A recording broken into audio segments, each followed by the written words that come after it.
Olá, pessoal. Eu sou Tatiana Daniel e esse é o Café, Crime e Chocolate. Ou seja, coisas que viciam. Confesse, você também é viciado nos três. E se não for ainda, prepare-se. Eu escolhi um caso para esse episódio de hoje, pensando nesse momento de isolamento que estamos passando. Eu não sei como está a questão das escolas no Brasil, mas aqui nos Estados Unidos as aulas só vão voltar em agosto, o que são 3 meses de crianças e adolescentes em casa.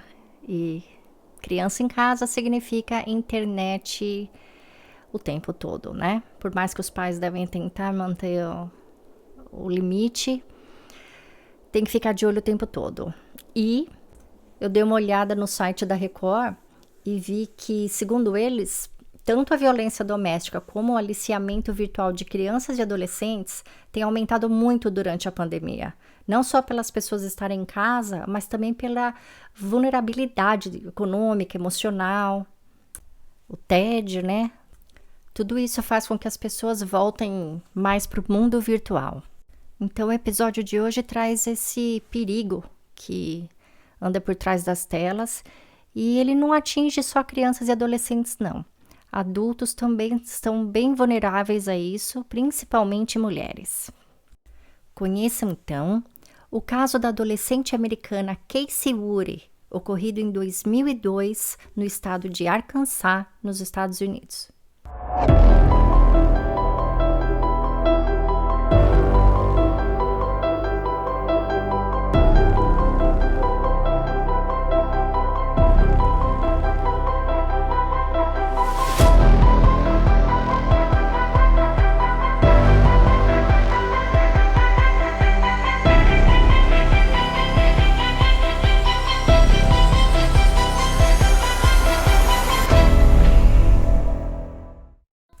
Casey era uma menina de 13 anos que morava em uma área rural do estado de Arkansas, nos Estados Unidos.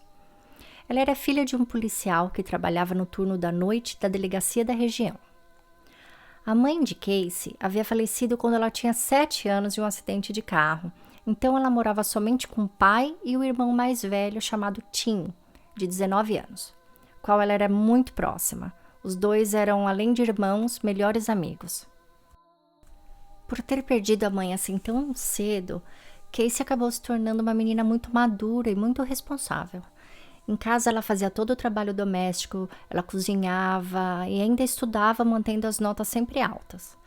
Ela tinha as notas tão boas que ela vivia sendo premiada na escola pela performance dela em matemática, ciências. Ela ainda praticava música, cantava no coral e fazia parte da banda da escola. Ela era admirada por se dedicar em tudo que ela fazia e era muito querida também pelas amigas, pelos pais dos amigos e das amigas. Ninguém nunca tinha problema nenhum em deixar a filha dormir na casa da Casey. O pai dela era conhecido por cuidar muito bem dos filhos, o irmão dela era conhecido por ser um menino bom também. Então eles eram uma família muito querida e muito respeitada ali na região. Porém, eles moravam num lugar assim bem remoto, né? O estado do Arkansas, ele já é assim mais ou menos, digamos que no meio do nada. É assim que eles próprios se chamam, tá? E a região onde ela morava era uma cidade pequena e ela morava no lado rural dessa cidade pequena, o que fazia a vida ali mais pacata e mais devagar ainda. Além disso, o irmão fazia faculdade e trabalhava, e o pai trabalhava no turno da noite. Ou seja, quando ela vinha da escola, ela ficava praticamente sozinha o tempo todo até ir dormir. Com exceção do fato do pai dela trabalhar à noite, essa era basicamente a vida também de todas as amigas dela ali na região. Então, o que era a sensação do momento em 2002 que poderia tirar essas meninas do tédio?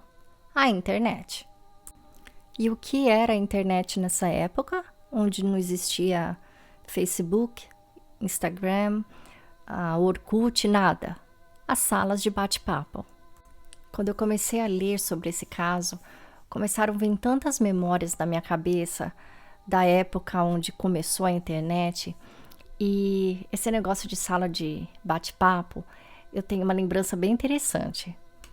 Em 2002, quando a Casey estava passando por tudo isso, as salas de bate-papo já estavam, acho que um pouquinho mais populares, mais comuns. A minha experiência com salas de bate-papo é de 1996. E foi assim, eu vou dividir com vocês porque é uma coisa muito engraçada até. Quando eu terminei o colegial nos Estados Unidos, eu voltei para o Brasil para fazer faculdade de jornalismo. E aí o primeiro emprego que eu consegui, eu tinha ainda 18 anos, tá, com esse emprego, foi numa agência de publicidade e de marketing digital na Berrini, em São Paulo. Na verdade, eu não tinha nem entrado na faculdade ainda quando eu comecei nesse emprego.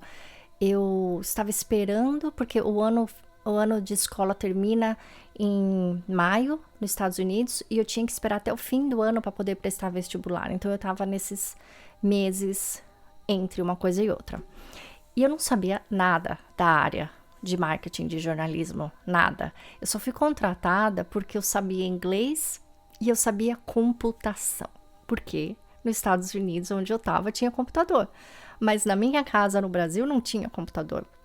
Então, só pelo fato de eu saber o que era o Windows e saber mexer um pouquinho ali, eu já fui contratada para esse emprego. A minha função era a seguinte: essa empresa estava desenvolvendo dentro do site de uma grande distribuidora de bebida aí do Brasil, que eu não vou citar o nome, mas assim, pense na maior. Praticamente todo churrasco tem a cerveja deles. Eles tinham uma sala, né, um website, e dentro desse site tinha o que eles chamavam de sala de bate-papo, só que sala de bate-papo não existia muito ainda. Então, meio que ninguém entendia o que era aquilo. Então, eles pensaram assim: a gente quer criar algo que, em vez das pessoas irem para um barzinho local mesmo, físico, elas vão num barzinho online e vão ficar conversando. Só que nessa sala desse bate-papo, ninguém entrava, gente, mas ninguém mesmo.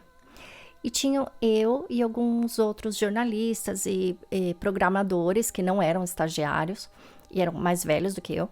E a gente tinha que entrar nessa sala e revezar turnos, né? E o meu era de manhã, para ficar olhando se por acaso alguém entrasse e se essa pessoa tivesse alguma conversa inapropriada com outra. Sabe, eu acho que na época não tinha essa programação de você colocar palavras-chave, palavras perigosas e o computador soltar um alerta, né? Então, o alerta éramos nós. Então, a gente tinha que literalmente monitorar as conversas daquela sala de bate-papo. Só que ninguém entrava e ninguém conversava. Então, na verdade, eram eu e as outras pessoas, todo mundo jovem, né, que trabalhava naquela agência de publicidade, éramos nós mesmos conversando coisas sobre o dia a dia, sabe? O que a gente não conversava cara a cara um com o outro, a gente conversava ali para dar, acho que, um ibope nessa página. E, é claro, a página era tão vazia que acho que depois de nem 2 meses eu saí e fui para um outro emprego na época. Mas eu lembro daquilo ter sido tão o comecinho dessa coisa de sala de bate-papo, que era tão novidade que ninguém nem sabia e nem entrava. E depois acho que começaram a ter as salas do Yahoo, do AOL, UOL, BOL, acho que tinha BOL, né, no Brasil, mas eu nem tinha computador em casa, então eu não entrava. Dessa fase eu já pulei direto para a fase do Orkut. Enfim, a Casey e as amigas dela, em 2002, resolveram que elas queriam conhecer gente na internet e para bater papo. Gente, elas eram crianças, adolescentes, 13 aninhos, né?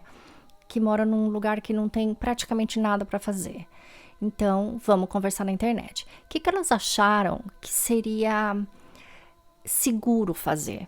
Entrar numa página de o assunto, o grupo tinha o título de ser um grupo cristão. Então elas pensaram, poxa, aqui eu vou encontrar pessoas que vão respeitar, coisa assim, né? Um grupo cristão. Na verdade, de cristão, o grupo não tinha nada, porque quando entra um monte de adolescente, eles não ficam necessariamente conversando sobre a Bíblia. Ficam conversando, conversa de adolescente. Mas elas se sentiam mais seguras mesmo assim. Então, ela e a turminha de amigas entravam nessa mesma sala todas as noites, ou pelo menos todas as vezes que entravam, elas entravam nessa mesma sala. E não demorou muito para que elas conhecessem o primeiro menino. O nome dele era Dave, ele morava na Califórnia e tinha 17 anos. E elas pediram uma foto. Quando ele mandou a foto, era praticamente um menino da capa do catálogo da Hollister. Então, vocês imaginam essas adolescentes vendo esse menino maravilhoso que mora na Califórnia e que diz que o passatempo dele é surfar. Elas ficaram loucas. E apesar da conversa ser sempre muito inocente e tudo mais, não demorou muito para elas ficarem amigas, se considerarem, né, amigas mesmo desse Dave. E com o tempo, o Dave e a Casey já se entrosaram mais, fazendo como se fosse um parzinho ali na sala de bate-papo toda vez que entravam, mas sem nada de se chamar de namorados, nada. Só demonstrava que um e o outro estavam mais interessados um pelo outro ali. Como a internet na época, a conexão era bem ruim, era ainda por internet discada, né? Então, você imagina, elas não deviam ter paciência, né? Então, rapidamente, já trocaram o telefone. E uma coisa que elas faziam era o seguinte, diferente de mim na época, não sei vocês, mas sabe aquele telefone sem fio que vinha com muitos botõezinhos e dizia linha 1, linha 2, linha 3? Eu só sabia falar com a linha 1, né? Quem ligava na minha casa e para quem eu ligava, para a pessoa, acabou. Elas conseguiam conectar até 5 pessoas, 4 ou 5 pessoas em uma ligação. Então, às vezes eles se encontravam pela sala de bate-papo, mas mais tarde eles faziam uma ligação telefônica e todos conversavam ao mesmo tempo ali no telefone. Em uma dessas ocasiões, o pai de Casey estava em casa ainda e elas estavam todas, o pessoalzinho dessa sala de bate-papo, conversando e o telefone estava no viva voz. E ele escutou a voz desse Dave e ele não gostou. Depois ele chamou a Casey e falou, escuta, quantos anos tem esse menino? E ela disse, 17. E ele falou, olha, não acho que você deveria estar conversando com alguém da idade dele e não gostei muito. Eu prefiro que você não converse mais com essa pessoa. E pronto. Só que ela pensou, meu pai, não sabe o que ele tá falando, a gente é tudo amigo, todo mundo aqui se conhece um outro, mesmo que seja virtualmente, né? E ela continuou conversando com ele.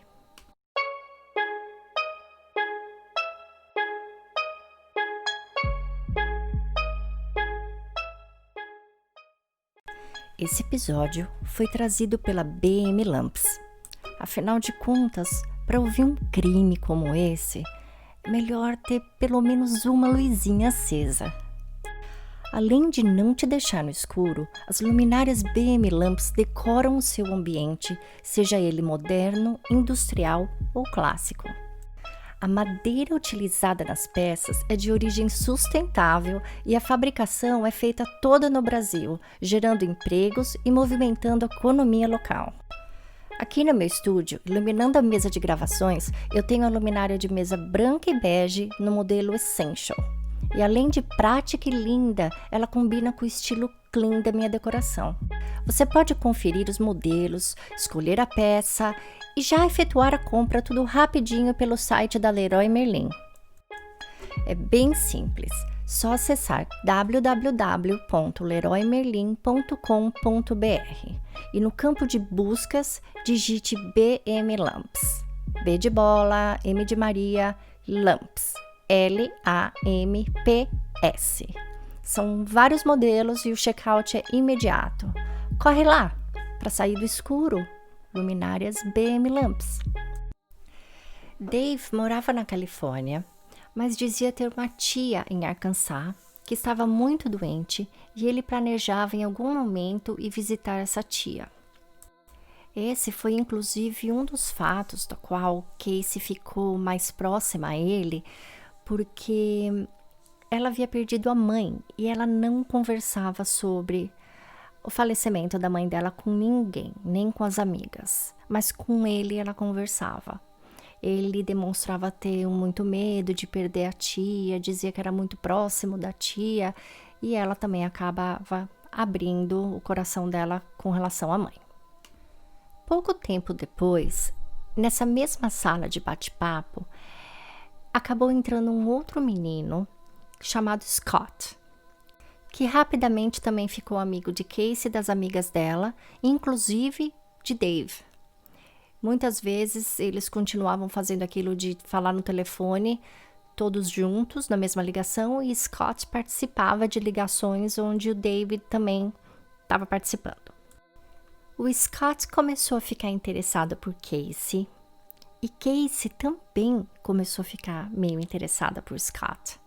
E como qualquer adolescente na idade dela, ela estava ali dividida entre os dois. Apesar disso ser uma amizade à distância, ela estava empolgada. Com o tempo, ela e as amigas achavam que ela combinava mais com o Scott.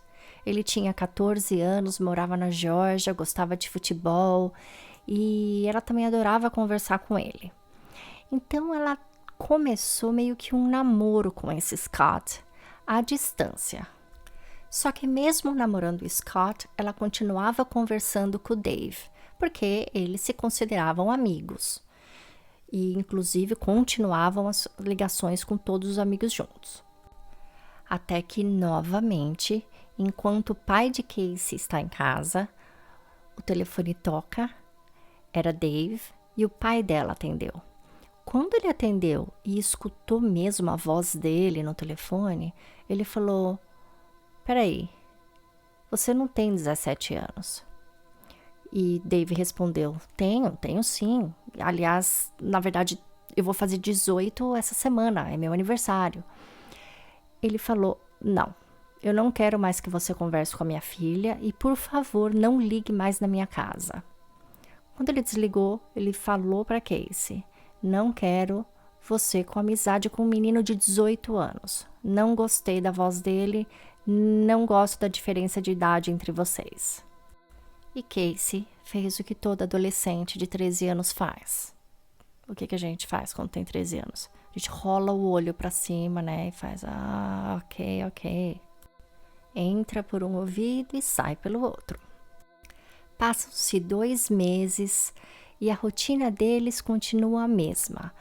Vai pra escola, volta, faz lição, arruma a casa, apronta tudo, vai um pouquinho pra internet, depois conversa um pouquinho no telefone. Todos eles. Até que um certo final de semana, Casey convida a amiga Jéssica para dormir na casa dela. Elas estão sozinhas em casa, o irmão de Casey estava na faculdade, o pai trabalhando. Elas em casa, no computador, conversando na sala de bate-papo, e ao mesmo tempo, Casey no telefone com Dave. Era final de novembro, quase inverno, então escurecia mais cedo. E ela costumava, Casey, deixar todas as luzes da casa acesa e lá fora apagado, mas também pense que ela morava numa parte remota, numa zona rural, então era mais escuro ainda.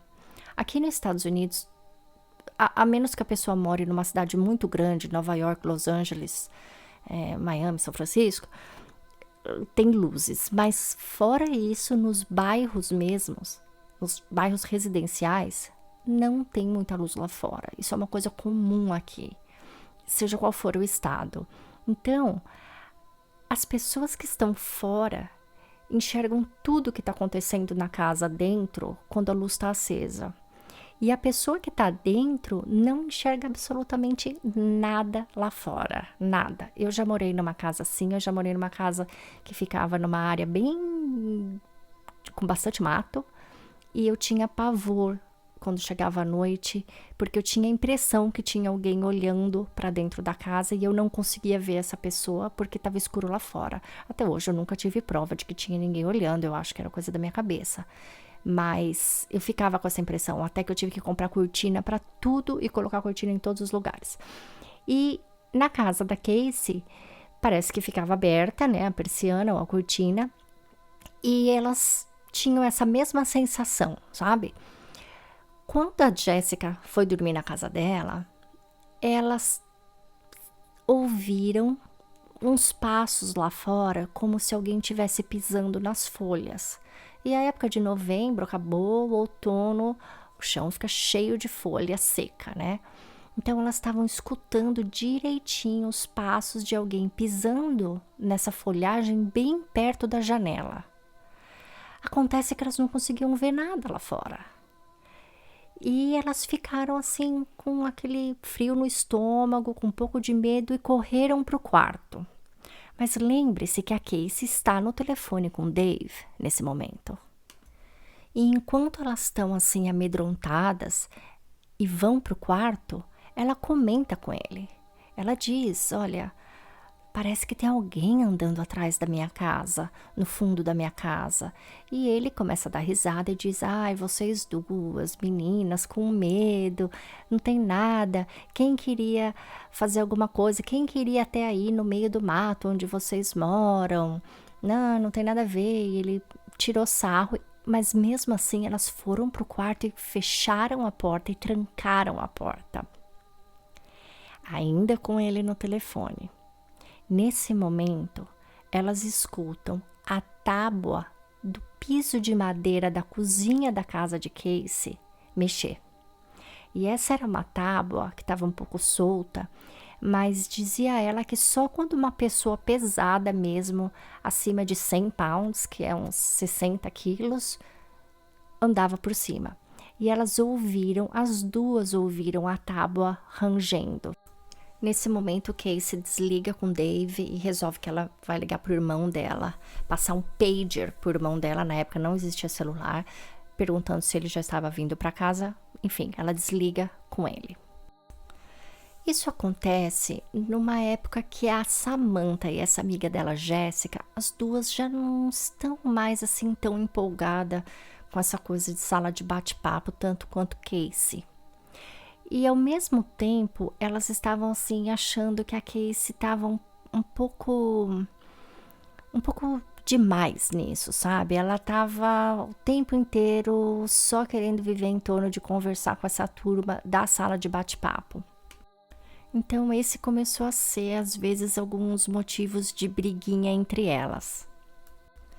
Certo dia, enquanto elas estão na escola, entre uma aula e outra, enquanto a Casey foi no armário de livro dela para pegar os livros da próxima aula, essa amiga Samantha foi junto e no que ela abriu o armário, a Samantha viu uma foto desse menino Scott, mas uma fotografia mesmo, revelada, né? Não nada que tivesse sido impresso por uma impressora. E ela pergunta para Casey, ué, como é que você tem essa foto dele? E a Casey diz, ele me mandou. Samantha acaba fazendo um comentário sobre a foto e a Casey, que entendeu errado o que ela havia dito sobre o comentário, discutiu com ela e as duas acabaram sendo mandadas para a coordenadoria da escola. A coordenadora conversou com as duas juntas e aí elas puderam ver que a palavra que uma falou não foi a palavra que a outra entendeu. As duas entenderam que foi um mal-entendido, ficaram de bem na hora. Aquela coisa de estudante da 7ª série, né? Você briga em 1 segundo e tá de bem, melhores amigas no próximo. Porém, a coordenadora resolve que quer falar com cada uma delas separadamente e ela começa por Samantha. Na conversa, Samantha acabou entregando o Casey e dizendo, olha, tem algumas coisas que eu não acho certo, ela tem conversado com as pessoas que a gente conheceu numa sala de bate-papo online, na vida real. dando o telefone, e agora, pelo que eu percebi, vendo a foto do armário, ela deu o endereço dela para esse menino, porque ele mandou a foto por correio.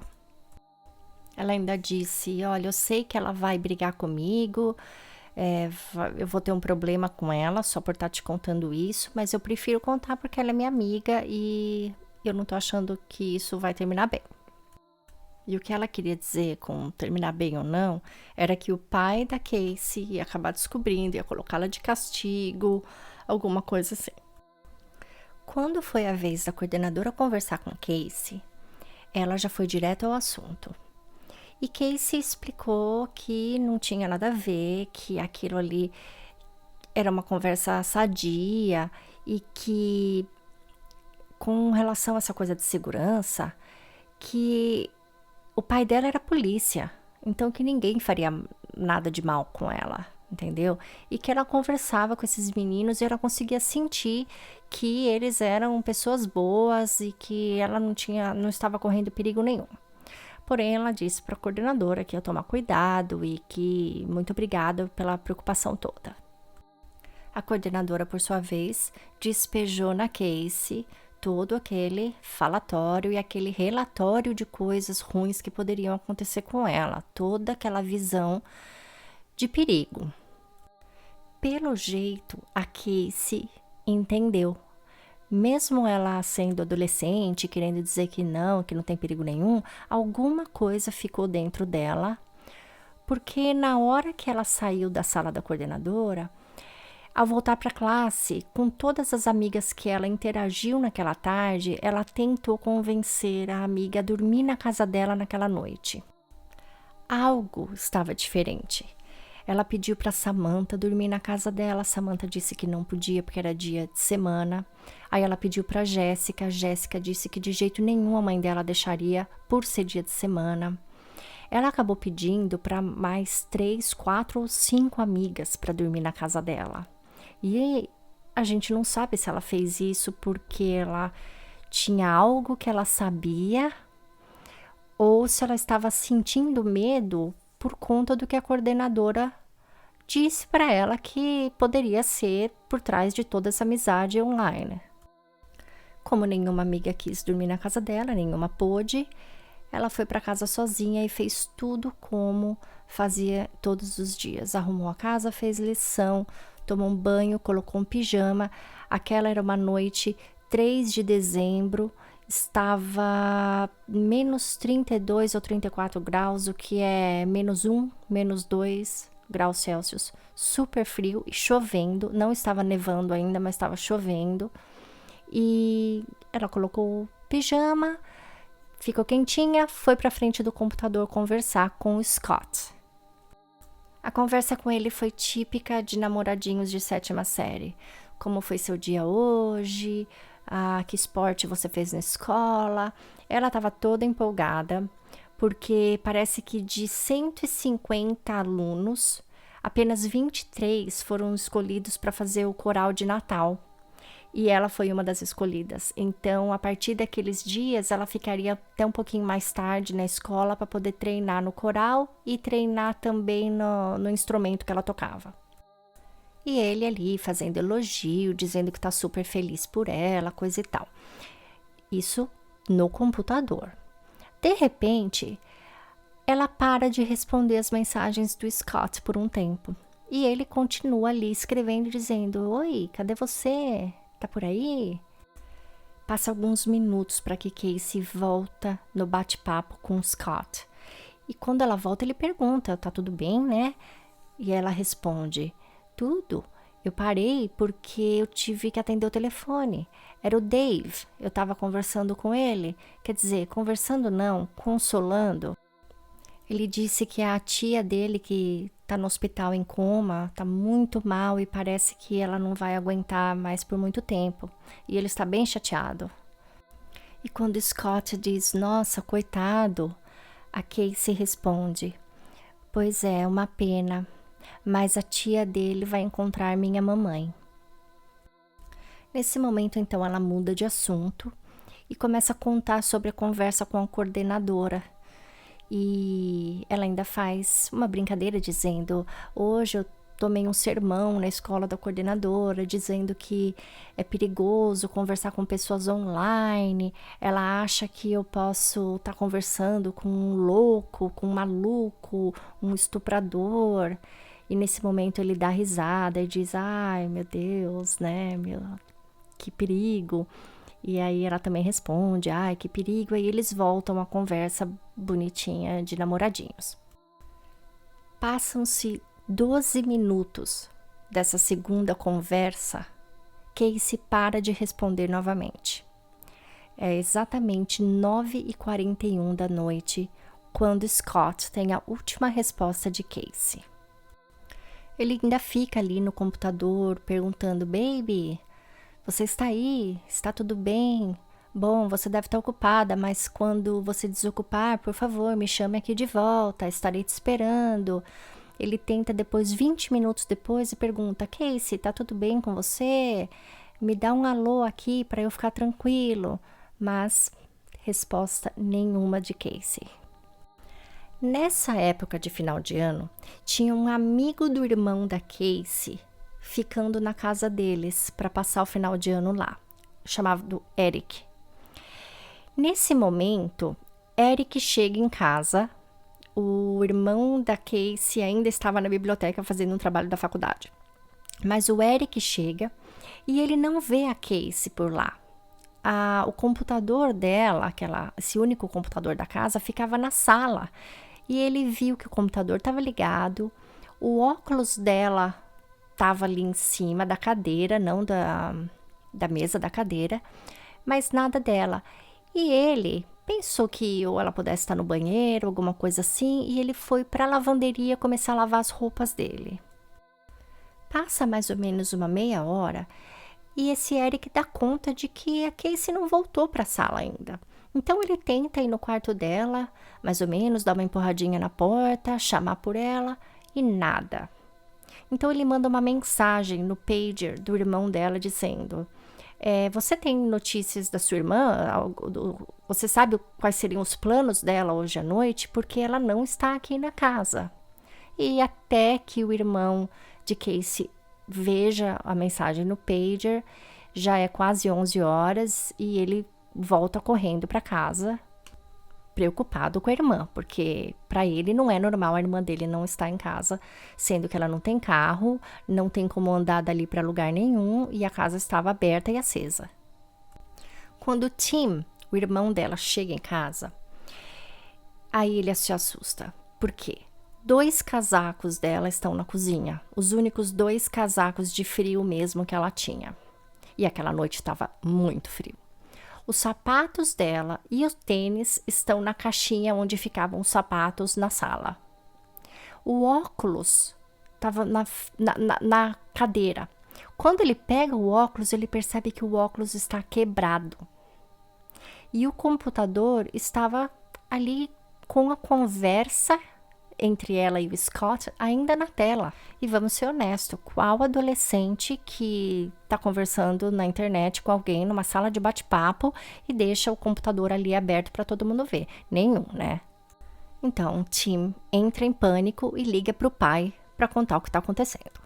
O pai imediatamente envolve toda a polícia, enquanto o irmão vai para a tela do computador para tentar descobrir alguma coisa através do que ela estava conversando. Tim, então, chama Scott na conversa, no bate-papo.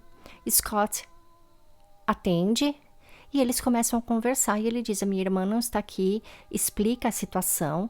O Scott fica super preocupado. E ele diz: olha, ela estava o tempo todo conversando comigo, você quer que eu te mande a conversa? E ele diz: não, a conversa está aqui ainda na tela, eu estou conseguindo ver tudo, não se preocupa, mas eu estou lendo aqui que ela falou para você que ela estava com o Dave no telefone. E o Scott diz: sim, enquanto ela estava conversando comigo, da primeira vez que ela parou de conversar, o Dave, que é um amigo nosso também da sala de bate-papo, ele ligou e conversou um pouco com ela sobre a tia que está doente, morrendo aí perto de vocês. Ele disse: mas ele é alguém próximo aqui da escola? Quem é? Não, ele mora na Califórnia, mas ele tem parentes em Arkansas. Nisso, o irmão dela tá anotando tudo isso, né? E pensa, tem alguma coisa estranha nessa história. Deixa eu ligar para o meu pai e adiantar isso a ele. Quando ele liga para o pai já lembra desse nome Dave e não fica nada contente. Durante a madrugada inteira, a polícia faz buscas e vai de casa em casa das amigas de Casey, conversando e fazendo perguntas sobre Dave, sobre Scott, sobre todo esse grupo e sobre aquele dia que Casey teve na escola. A princípio, todas as amigas foram unânimes. Elas disseram: se tem alguma coisa errada nisso, é com o Scott, porque é com o Scott que ela está, em aspas, namorando, e é ele que tem o endereço dela porque ele mandou uma foto. No entanto, no final da conversa com a última amiga entrevistada, ela voltou atrás um pouco e disse: mas espera aí, mas o amigo ali do grupo que a gente não gosta muito, que a gente acha ele meio estranho, é o Dave. Estranho por quê? O policial perguntou. Porque as conversas dele não é muito de adolescente. Tem hora que ele começa a agir como se ele fosse um adulto. E não sei, acho que é porque ele tem 18 anos e a gente tem 13. Nisso o policial deu um clique pensando, é ele mesmo que a gente está desconfiado. E o que ela está dizendo vai de acordo com o que a gente está achando.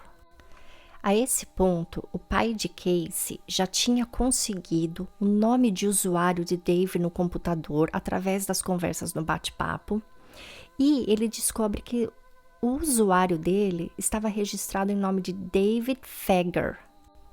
Com esse nome, a polícia então se divide em grupos de 4 e começam a procurar pela região em tudo quanto é hotel e locadoras de automóveis por alguém com o nome David Fager ou com as iniciais DF.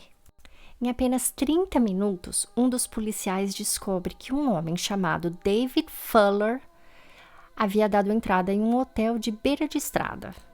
O check-in dele mostrava que ele havia chegado no hotel às 5 da tarde no dia anterior e que ele deveria se hospedar por uma semana. A recepcionista lembrava bem desse hóspede e comentou que ele pediu para que não houvesse serviço de quarto ou camareiras no apartamento dele por toda a semana, que ele queria ter certeza que ninguém entraria no quarto. O que cá entre nós é muito estranho, né? Para mim isso já é assim um não. Se um hóspede me pede isso, eu já olho desconfiada, porque em uma semana ele não vai querer nem que arrume a cama, nem que troque toalhas. E o que a pessoa pode estar fazendo dentro de um quarto que ela não quer que ninguém entre por uma semana, mesmo que ela não esteja lá? Não. Mas enfim, esse hotel de beira de estrada aparentemente não se incomodou com isso. Uma outra coisa que ela notou é que ele literalmente arrumou uma briga na recepção, pediu para chamar o gerente, bateu a mão no balcão, ficou bravo e ameaçou ir para outro hotel, quando descobriu que não havia internet no quarto, que a internet deles era discada e que ele teria que usar o computador que tinha do lado da recepção, como uma pequena lan house, né? Igual tinha antigamente, em quase todos os hotéis era assim, você tinha que usar o computador do hotel. E ele não gostou nada disso, obviamente. A polícia então pediu as chaves do quarto e quando entrou, o quarto estava vazio, a cama estava arrumadinha como se ninguém tivesse dormido, as malas estavam fechadas, mas em cima de uma cadeira tinha uma roupa camuflada e um par de luvas de látex. Como isso não parecia nada bom, a polícia então vai até a locadora de veículos que tinha bem do lado desse hotel. E lá eles descobrem que um homem chamado David Fuller, com o mesmo telefone dado no hotel, que por sinal era o mesmo telefone em que Casey tinha na agenda dela como sendo Dave, havia locado no dia anterior uma minivan e que ele ficaria uma semana com essa van. Na locadora de veículos, eles também conseguem os dados do cartão de crédito de David. E rastreando os gastos no cartão de crédito, eles conseguem descobrir que ele havia alugado um depósito nessa área. Agora eu vou explicar para vocês o que quer dizer isso. Aqui nos Estados Unidos é muito comum algo chamado self-storage.